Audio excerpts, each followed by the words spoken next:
On October 2nd, 1999, Peter Harland, an Australian mango farmer, came home from work to find black plumes of smoke filling the sky. The smell like burning tires. His family had red eyes, runny noses, headaches, and nausea. When they drank from the tap, their throats burned and they developed mouth ulcers. Peter and his neighbours discovered that their roofs were covered in a sort of black slime which fed directly into their water tanks. Peter was one of 400 residents from a town called Tarin on the east coast of Australia. 2 years earlier, energy companies had arrived, promising jobs with the construction of a new mine for oil shale, a rock that can be turned into a range of fossil fuels. When the pilot plant first came online, they reassured residents that this safe and proven technology would have no negative impacts. Yet right away, people started to get sick. One of the factory workers said he couldn't wash his clothes with his families because his children broke out in rashes. The residents demanded meetings with the companies, yet they told them their symptoms were unrelated. The community submitted over 1,000 complaints to the Public Health Department. And when the EPA finally agreed to investigate, some of the investigators left early, fearing for their own health. People were desperate to get out. Yet with the air, water, and farmlands polluted, they couldn't sell their homes. The Queensland state government agreed to buy them out for a fraction of their original value. Residents wanted to investigate the rate of cancer cases, but were told by health authorities that their town was too small to have any statistical meaning. Instead of bringing prosperity, it destroyed livelihoods, and to quote Peter, resulted in the death of the community. This is when the lead company, Queensland Energy Resources, or QER, travelled up the coast to my community. I was born in a farming town called Proserpine. It's the gateway to the Gaganga wetlands, home to snow white egrets, wallabies, crocodiles, and the Whitsundays, 74 islands known for their white sand beaches, the Great Barrier Reef, and having been home to the Naro Aboriginal people for 9,000 years. Beneath its fertile soil lay oil shale, untouched for 40 million years. On the doorstep to this World Heritage Site, QER proposed a mine 20 times the size of Targuineas to extract 1.6 billion barrels of oil over 4 decades. Now, 20,000 people and 27 environment, tourism, and fishing groups had opposed the oil shale project in Targuine. Ours was a community of just 6,000, up against an American corporation with a $14 billion budget. The odds of us taking them on seemed impossible. And yet QER would soon learn that we had an advantage Targuine did not. A warning. Thanks to the courage of Peter, we knew exactly what the consequences would be if this mine were approved. We also understood exactly what was at stake. The natural beauty of the land, the diversity of wildlife, the next generation being able to drink clean water and breathe clean air. Even the most dazzling of promises made by this company could not hold a flame to the thing we already had which was taken from Targini: community. We embarked upon a campaign that brought the most diverse and unlikely people together. My sister, fresh out of film school, produced a documentary exposing the tragedy of Targini.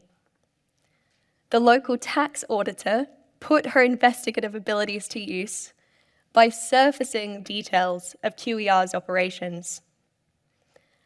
A local businesswoman, Suzette Pelt, organised a community rally and invited speakers, including Peter, as well as Irene Butterworth, traditional elder of the Naro people, to voice their disapproval of the mine.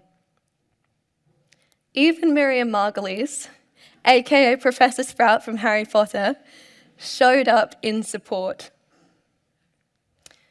Most importantly, hundreds of residents decided to protest. Ours wasn't a community of activists, but people who knew the importance of looking out for one another. The final leg of the campaign was as unconventional as it was successful, because it happened behind closed doors. It was quiet and strategic. In a former life, my mum and dad worked in advertising, and so they put their marketing hats back on to design a campaign targeting high-level politicians, including our Prime Minister of the time, Kevin Rudd. He often boasted the fact that he spoke Mandarin. So in the wake of broken environmental promises, one of their posters read, "Hey, Mr. Rudd, what's Mandarin for hypocrite?" Yet none of these ads saw the light of day. They were presented in private meetings with our local politicians and floated up the chain with the understanding that they would go public should the mine be approved. Instead of being called out, they were offered the opportunity to control the narrative and come out as heroes of the story. My small town's actions achieved something extraordinary. After 6 months of community organising, the Queensland Premier, Anna Bligh, called a 20-year moratorium on oil shale mining, not just in the Whitsundays, but the whole state. I think that deserves a round of applause.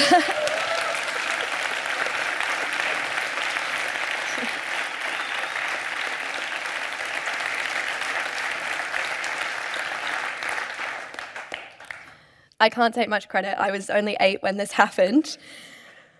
But my town taking on QER, it showed me the power of people. It was also a rude awakening into the shadowy side of politics and the greed of big corporations. Targini was one casualty in a war waged by the fossil fuel industry. In the decades since, they've learnt a few new tricks. They spend hundreds of millions of dollars on greenwashing, like the invention of the carbon footprint calculator, a tool to deflect attention away from themselves and onto you, the individual. They make distant commitments and promote carbon offsetting, the perfect excuse for continuing business as usual. They've had allies in this war: policymakers, business leaders, media moguls. Today, one of their greatest allies is despair. For the first time in history, renewable energy is cheaper than fossil fuels around the world. And yet, if we don't look up from our doom scrolling, we might miss the solutions right in front of us. Targini didn't know what was coming for them, but we do. We know the motivations of the fossil fuel industry. We know that in 2022, the 5 biggest oil and gas companies made a record-breaking $195 billion in profit, while people died from heat in the summer and cold in the winter, unable to afford their energy bills. Humanity today faces a fork in the road: to give over to despair and accept defeat, or to be daring. In the face of the climate crisis, it is easy to feel powerless. Yet if we look to our own backyards, change can be as close as your next door neighbor. You don't need to be an activist, you just need to care. And like Peter Harland, be prepared to stand up against those who would bulldoze people in the name of profit. Peter lost everything: his home, his farm, his community. He had every right to give up. Instead, he chose to do something. He chose to help us. It's easier when we do it together. When my town took on QER, the real win wasn't averting disaster. It was the strength and solidarity we then felt as a community.